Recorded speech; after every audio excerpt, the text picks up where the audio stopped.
Segundo artículo anexo a esta segunda parte, la formación en salud mental, sus avatares e imposturas.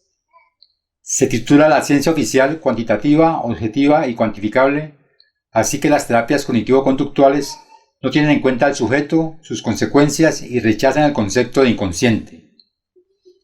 En su artículo del antilibro negro del psicoanálisis, el psiquiatra Del Tombe, quien ejerce como psicólogo clínico y psicoanalista, además como miembro de la Escuela de la Causa Freudiana de París y de la Asociación Mundial de Psicoanálisis, hace una crítica fundamentada en la confusión existente entre las terapias cognitivo-conductuales, donde se reduce la queja del sujeto, quien en su demanda da cuenta de su sufrimiento, sea de su cuerpo o de su pensamiento. Dicho sufrimiento queda reducido inmediatamente para estas terapias cognitivo-conductuales a algún tipo de desviación o de trastorno, es decir, aparece un término utilizado por las TCC, los trastornos, el cual podemos encontrar en los manuales estadísticos que sobre salud mental existen, el DSM-5 y el CI-10. Esta es una manera de desconocer los aportes clínicos y conceptuales del psicoanálisis y de la psiquiatría clásica, con sus minuciosas descripciones de las entidades clínicas, y son colocados los diferentes entidades clínicas como trastornos sin ningún soporte, pues los mismos manuales estadísticos se consideran como ateóricos, es decir, toda la herencia que sobre la clínica psicopatológica queda reflejada a simples elucubraciones discursivas sin ninguna validez, quedando reducidas a simples reacciones eléctricas o químicas del cerebro. Evidentemente, todo ello a favor de un diagnóstico estadístico y un tratamiento farmacológico para resolver aquello que en la ciencia oficial y en la investigación cuantitativa se llama una desviación con relación a una norma, es decir, una desviación estándar a partir de una media que sería la medida normal, las cuales incluyen todas las conductas y comportamientos humanos. De esta manera, Del Tombe escribe, abro comillas, las terapias cognitivo-conductuales es el árbol que tapa el bosque del inconsciente, la repetición, la pulsión y la transferencia. Detrás de ese árbol minúsculo, de un trastorno que no tiene derecho a ser un signo de un sujeto en su relación con el objeto. Momentos claves que han impulsado aquello que debemos en efecto llamar la degradación del psicoanálisis. Ciertos autores no han dudado en pasar de psicoterapias a terapias simplemente descartando el prefijo psi, para llegar a soluciones expeditivas que descartan el sufrimiento psíquico y el deseo de subjetivación en el campo de los discursos, los cuales permiten por sí solos la constitución de lo humano. Ellos critican a Freud por haber renunciado siempre al acto y por haber optado por la interpretación, olvidando que la interpretación es por excelencia un acto. Las terapias cognitivo-conductuales, como lo afirma Del Tombe en su trabajo, no solo no tienen en cuenta el sujeto, quien en su sufrimiento del cuerpo o de sus pensamientos, del enigma que para este sujeto representa su síntoma, pues aparece como malestar o displacer, y del cual no puede separarse, por más que ya lo haya trabajado o tratado de hacer, antes de visitar un psi, fracasando en cada intento. La historia y la transmisión de ese legado del otro familiar con mayúscula, que a través del lenguaje ha marcado a cada ser humano desde su infancia, cuyas consecuencias aparecen desde los primeros años y otras veces en el momento de dejar esa protección inicial, y que debemos enfrentarnos a la vida en sus diferentes aspectos. Existe un punto fundamental que es la separación inicial hecha por eminentes antropólogos entre el reino animal, o la naturaleza, y la cultura, que como se sabe es transmitida a través de las leyes del lenguaje y hacen al humano un ser hablante diferente a cualquier otro del reino animal. Para las TCC, estos desarrollos no tienen ninguna relevancia.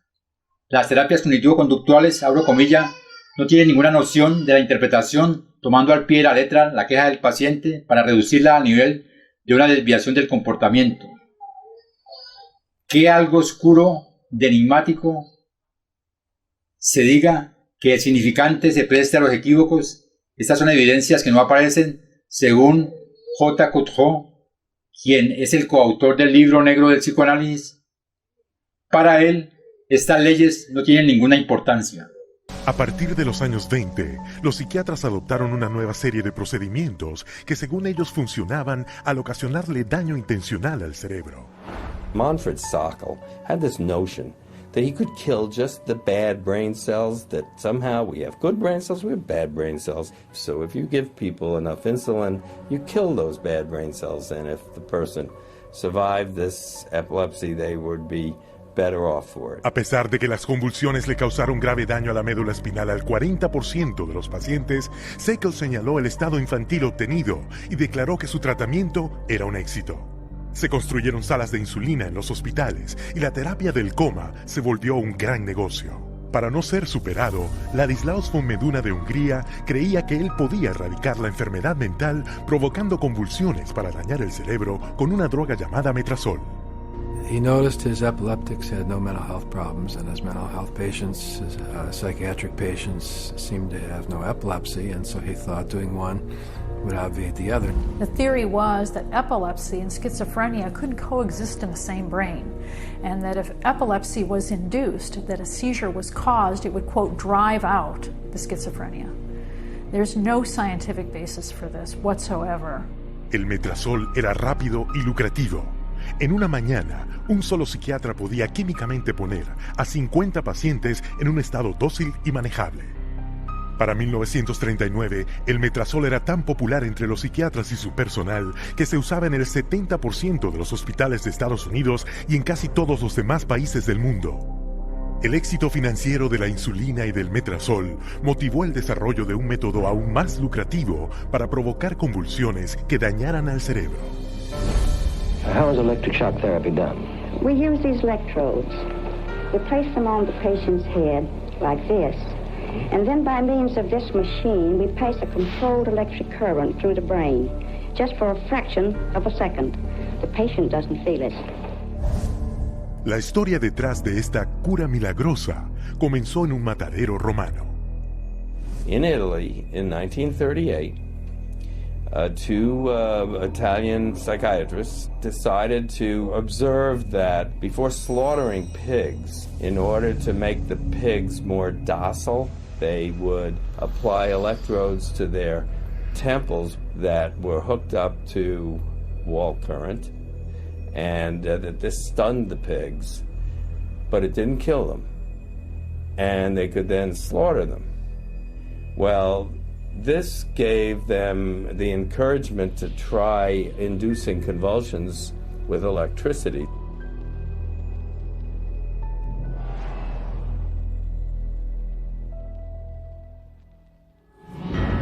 We would see teeth falling out, broken spines, bones knocked out of joint, broken bones, and people even getting internal organ damage from being restrained while they were having these uncontrolled writhing seizures, convulsions. Many patients have been returned to their homes and jobs who might still be here if it were not for this helpful form of treatment.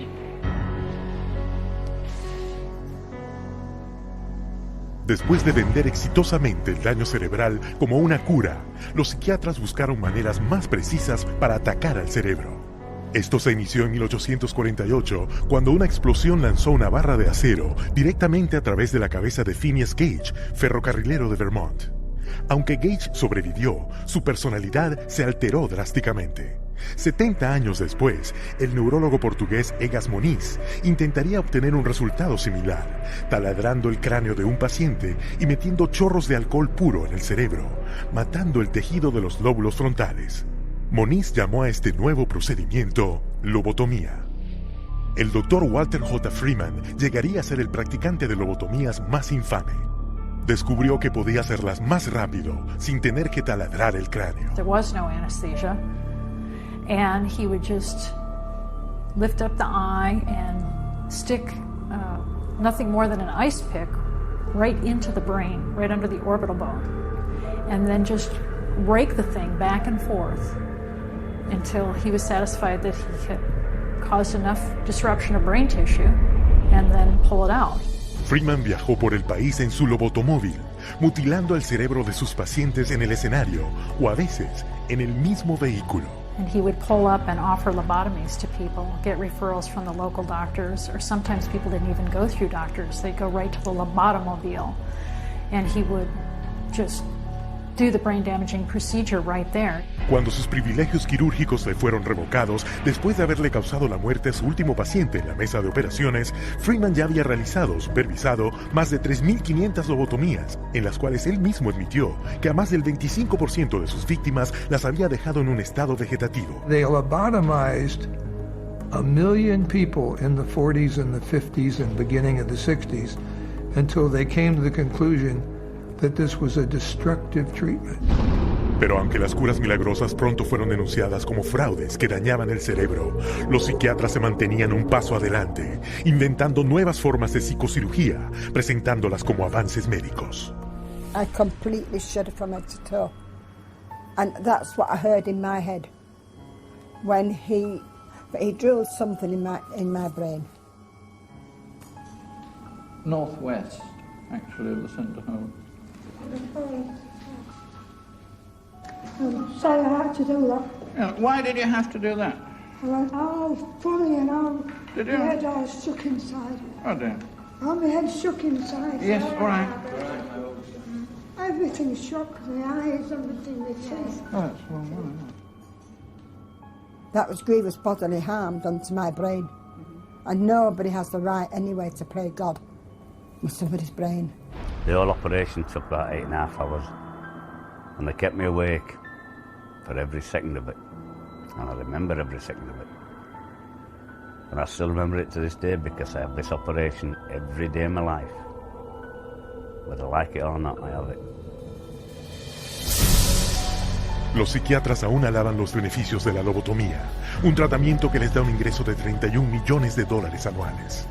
Debido a la mala reputación de la lobotomía, los psiquiatras se apresuraron a poner de nuevo en primer plano el electroshock. Lo rebautizaron terapia electroconvulsiva. Hoy le dan anestésicos al paciente para apagar sus gritos y agentes paralizantes para evitar verles retorcerse en su agonía. The main misconception that people have about ECT is that it's new and improved. The new and improved refers strictly to these cosmetic improvements because, in fact, they make it easier on the witnesses. The person isn't shaking all over the table. They're paralyzed now. It isn't new. It isn't improved. It is worse. Every 10 years or so, there tends to be, first of all, a denial that it causes any harm. Secondly, an acknowledgement that it might have caused harm, but here's a whole new approach, and now this one is blameless, without any research to back it up. The ECT machine can produce anywhere from 50 to 400 volts. It's the kind of energy that we use for industrial machinery that might be in a steel mill or a printing press, some large piece of machinery. It's an extraordinary amount of energy, and it causes a great deal of damage. Y aunque se publican muchas historias de prisioneros que fueron físicamente maltratados con electroshock, la cantidad de electricidad aplicada por los psiquiatras para la terapia electroconvulsiva es 33 veces mayor. Ese daño se dirige más frecuentemente contra los más vulnerables. 2/3 partes de quienes han recibido electroshock son mujeres, a quienes se les diagnosticó el síndrome premenstrual, el trastorno menopáusico o la depresión posparto. La mitad de los pacientes tratados con electroshock son ancianos. Una vez que se les acepta en asistencia social médica, estos ancianos reciben un 360% más de terapia electroconvulsiva que los de 64 años. ¿Y a dónde llega todo esto?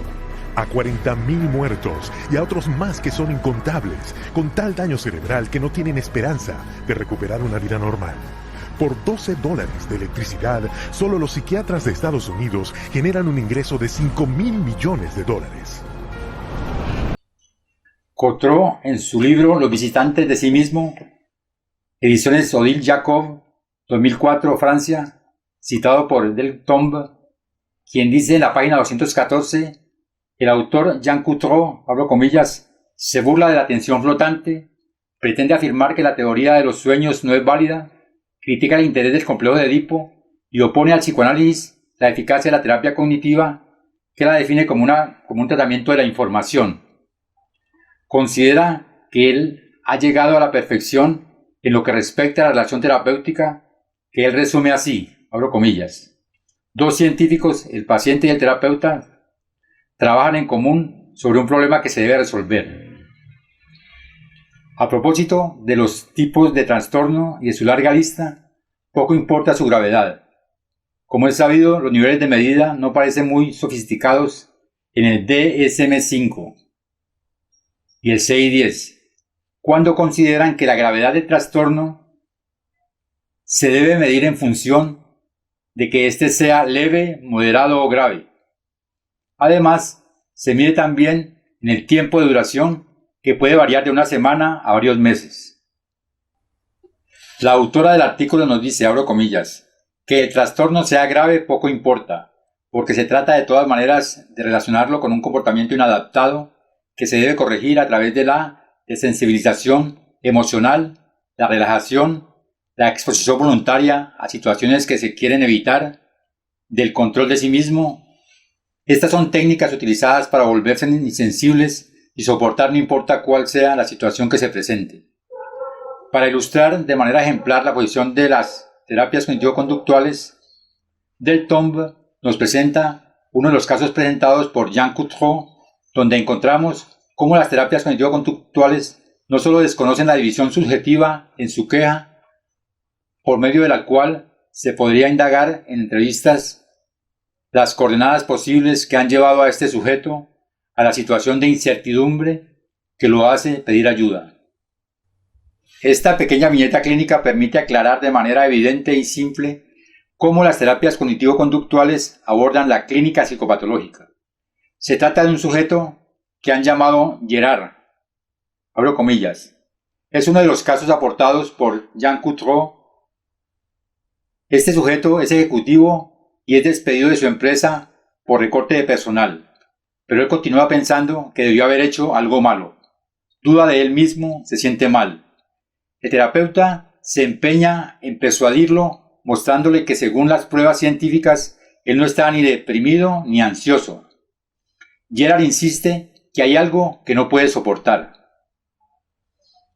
Deltombe concluye su artículo considerando que no se tiene en cuenta desde las terapias cognitivo-conductuales lo que sería para el psicoanálisis un signo de división del sujeto, permitiendo la apertura del inconsciente.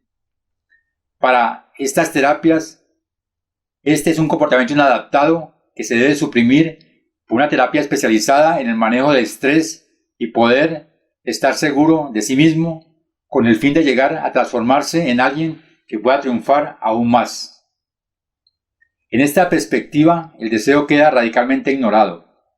Como son los casos difíciles a persuadir, las terapias cognitivo-conductuales acuden a lo cognitivo, una palabra grandilocuente para designar el esfuerzo del pensamiento para asegurar la victoria a través de la domesticación.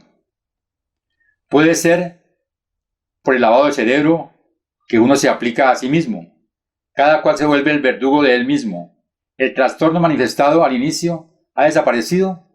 Es la única preocupación de las terapias cognitivo-conductuales, que se empeñan sin ningún reparo con la clínica a la evaluación completa del panorama. Además, es previsto un programa de mantenimiento. ¿Puede uno aceptar este tratamiento que es un rechazo total del inconsciente?